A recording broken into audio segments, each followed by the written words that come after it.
नमस्कार साथियों, स्वागत करता हूं आप सभी का एक बार फिर से नए वीडियो में। साथियों, प्राकृतिक आपदाओं के आने का कोई पूर्वानुमान नहीं होता है, ना ही वो पता करके आती हैं। साथियों, हाल ही में भारत के पड़ोसी देश म्यांमार में एक काफ़ी तीव्रता का भूकंप का झटका आया है, जिसकी वजह से वहाँ पर काफ़ी मात्रा में जान और माल की हानि हुई है। इसकी चर्चा हम इस वीडियो में करेंगे। साथ ही बात करेंगे कि भूकंप आने के प्रमुख कारण क्या है, भूकंप क्यों आते हैं, कि पीछे क्या कारण होती है। साथ ही भारत ने जो बचाव कार्य चालू किया है, शुरू किया है, उसने कौन-सा ऑपरेशन चलाया है, ये सारी जानकारी इस वीडियो में हम आपको बताने वाले हैं। साथियों, वीडियो में आप लास्ट तक बने रहिए। आपको जानकारी बता दें कि 28 मार्च 2025 को भारत के पड़ोसी देश म्यांमार में 7.7 तीव्रता का एक विनाशकारी भूकंप आया है, जिसकी वजह से काफ़ी मात्रा में वहाँ पे जान-माल का नुकसान हुआ है। साथियों, ये अभी खबरों की बात करें हाल ही की, तो लगभग 1600 से ज़्यादा लोगों की वहाँ पर मृत्यु हो गई है। अभी राहत और बचाव कार्य जारी हैं। हज़ारों लोग वहाँ पर घायल हो गए हैं और कई लोगों के अभी लापता होने की आशंका जताई जा रही है। भूकंप का जो तीव्रता थी साथियों, 7.7 तीव्रता का भूकंप था। हालाँकि 2 झटके महसूस किए गए हैं, लेकिन जो सबसे ज़्यादा तीव्र थी 7.7 तीव्र थी। इसके झटके जो हैं मतलब म्यांमार के साथ-साथ जो पड़ोसी देश थाईलैंड में भी इसके झटके, इसकी जो असर है वो थाईलैंड में भी देखने को मिला है। वहाँ पर भी कई इमारतें गिर गई हैं और कई लोग वहाँ पर हताहत हुए हैं। तो ये खबर थी।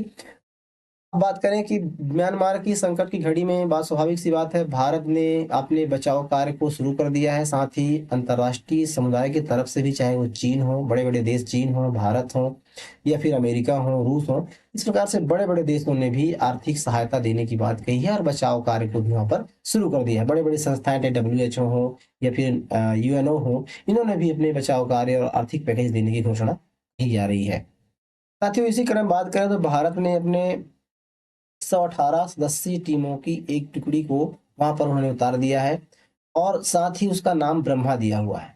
भारत की जो मंत्रालय के जो अधिकारी हैं, उनको कहना है कि भारत ने इस ऑपरेशन का नाम ब्रह्मा इसलिए रखा है कि ब्रह्मा जो देवता हैं, भारत के हिंदू देवता हैं और सृष्टि के निर्माण करने वालों में उनका नाम आता है। मतलब सृष्टि के रचयिता हैं, सृष्टि के निर्माण करने वाले देवता हैं, इसलिए पूर्ण निर्माण की सहायता के लिए भारत ने प्रतीक के तौर पर यह नाम दिया हुआ है कि वहाँ पे पूरा निर्माण किया जा रहा है, जो ऑपरेशन ब्रह्मा के तहत किया जाएगा। साथियों, भारत ने अपने वायुसेना के एक विमान भेजा है, जहाँ पर 15 टन की राहत सामग्री लेकर के यहाँ पर भेजा है। उसके साथ-साथ 2 जहाज़ों में बड़े-बड़े जो आवश्यक चीज़ें हैं, चाहे वो खाने के सामान हो, वाटर प्यूरीफायर हो, सोलर लैंप, मतलब जो आवश्यक ज़रूरी हैं, जो राहत और बचाव कार्य में वहाँ पर आवश्यक ज़रूरी हैं, चीज़ें हैं, उनको वहाँ पर भेजने की जो आपूर्ति है, वो भारत ने शुरू कर दी है। भारत के जो राजदूत हैं वहाँ पर अभय ठाकुर ने ये जानकारी जो है उनके मुख्यमंत्री जी को सौंपी है। साथियों, ये आप इमेजेस में देख सकते हैं।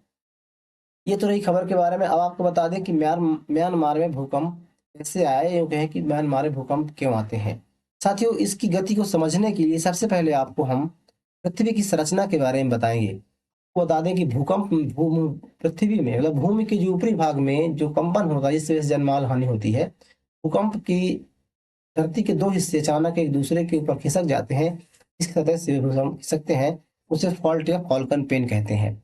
धरती की सतह के नीचे वह स्थान जहाँ पर भूकंप शुरू होता है, उसे हाइपोसेंटर कहते हैं और धरती की सतह पर, मतलब धरती की सतह जो ऊपरी वाला हिस्सा होता है, ठीक ऊपरी वाला हिस्सा, उसको हम एपिसेंटर कहते हैं। मतलब जहाँ शुरू होता है उसे हाइपोसेंटर, जहाँ से भूकंप जहाँ तक पहुँचता है उसे एपिसेंटर कहते हैं। तो ये चीज़ों को आप ध्यान में रखें।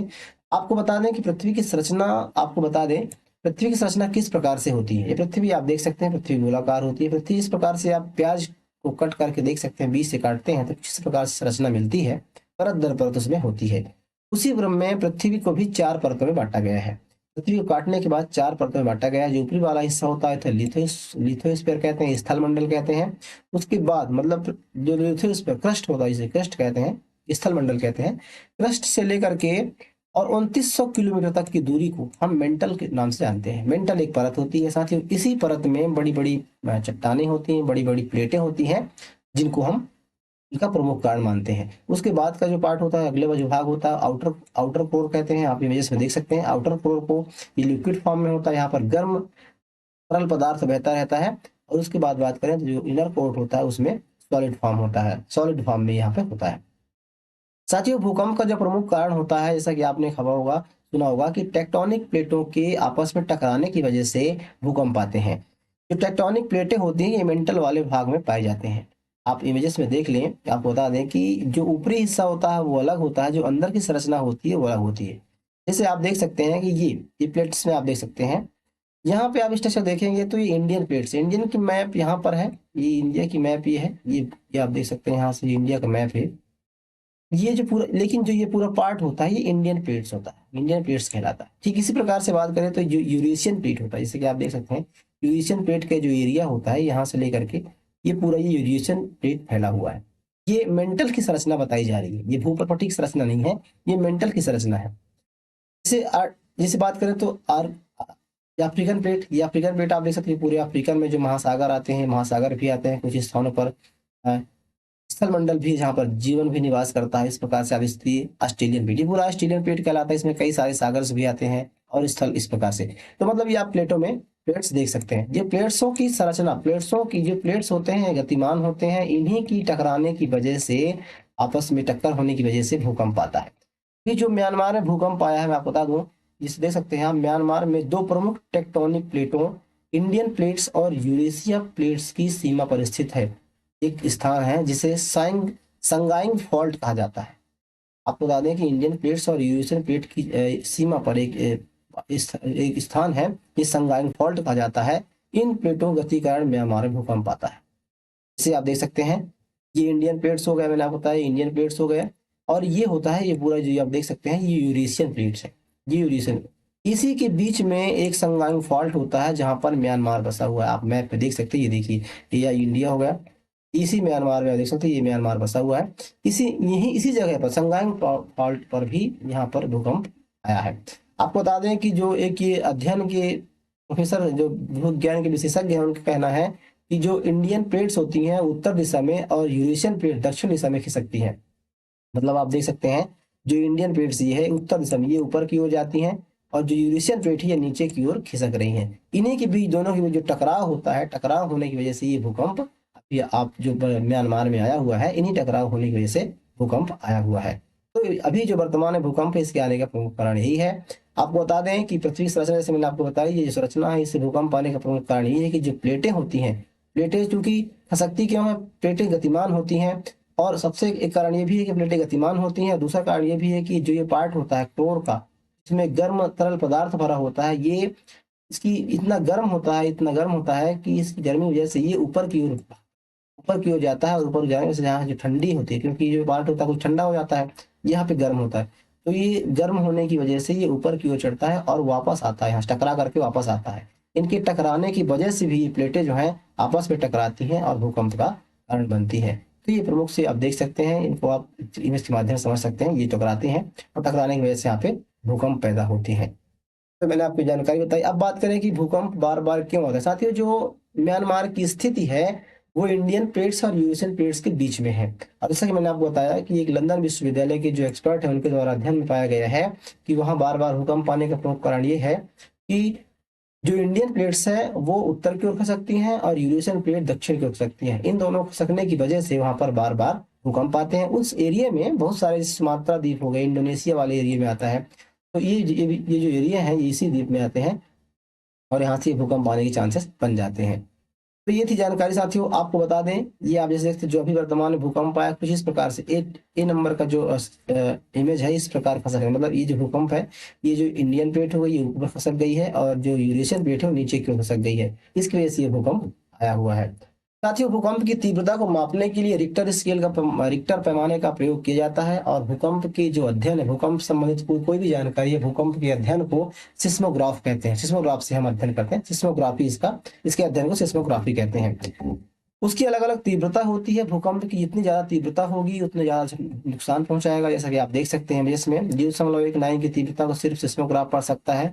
इस प्रकार से अलग अलग यहाँ पर दिए हुए हैं। यदि 3.39 की तीव्रता आती है तो नजदीक से ऐसा लगेगा जैसे कोई ट्रक गुजर गया हो आपके बगल से। वही बात करें कि 4.49 तीव्रता की भूकंप का स्केल में मतलब जो मापी जाती है, इसका इस तीव्रता मापी जाती है, तो उससे खिड़कियां टूट जाएंगी, दीवारों पर दरार आ जाएंगी। अभी जो वर्तमान में भूकंप आया साथियों, 7.7 तीव्रता का भूकंप आया, जिससे काफी ज्यादा मात्रा में जनमानस की हानि हुई है। और जैसे जैसे तीव्रता बढ़ती जाएगी भूकंप के झटके और भूकंप के जो परिणाम होंगे वो काफी भयानक होने वाले हैं। ये आप देख सकते हैं काफ़ी जब ज़्यादा मात्रा में जनमानस की हानि हुई है और काफ़ी बड़ी बिल्डिंगें, सड़कें हों, बड़े-बड़े बिल्डिंग्स हों, वो वहाँ पे ध्वस्त हो गए हैं। ये आप देख सकते हैं जो इमेज में, ये ऐसा बताया जा रहा है कि ये जो इमेज है, ये महात्मा बुद्ध का मंदिर है, जो यहाँ से पूरी तरह से ध्वस्त हो गया है, नष्ट हो गया है। और जैसे देख सकते हैं आप, बचाव और राहत कार्य भी जारी है। आपको साथ ही जानकारी और बता दें कि भारत में अब तक जो भूकंप आए हैं, उनमें सबसे 5 बड़े भूकंपों के बारे में, तो 2011 में 20 सितंबर 2011 को सिक्किम में 6.8 तीव्रता का भूकंप आया था, जिसकी वजह से 68 लोग मारे गए थे। साथ ही उसके बाद एक सबसे बड़ा जो भूकंप तक का विश्व इतिहास का सबसे बड़ा भूकंप था भारत के इतिहास में, वो है 26 जनवरी 2001 के दिन, भारत की गणतंत्र दिवस के दिन गुजरात के भुज में 7.7 तीव्रता का एक भूकंप आया था, जिससे 10,000 से अधिक लोग मारे गए थे, जो भारतीय इतिहास का सबसे बड़ा भूकंप रहा है। उसके बाद 2 मई 1997 में 8.2 तीव्रता का भूकंप आया था, हालांकि इससे कम ही लोग 41 लोग मारे गए थे। उसके बाद 30 दिसंबर 1993 में महाराष्ट्र के लातूर में 6.3 तीव्रता की भूकंप आई, 7,601 की मौत हुई थी। उसके बाद 1991 में तत्कालीन जो उत्तर प्रदेश उस समय था, उत्तरकाशी में 6.6 की तीव्रता आई, जिसमें 768 लोगों की मौत हो गई थी। इस प्रकार से भारतों में भूकंप का इतिहास रहा है, भारत में भी भूकंप आते रहे हैं। साथियों, ये थी जानकारी, आपको कैसी लगी आप हमें कमेंट बॉक्स में जरूर बताइए। मिलते हैं किसी ऐसे नए वीडियो में, तब तक के लिए जय हिंद।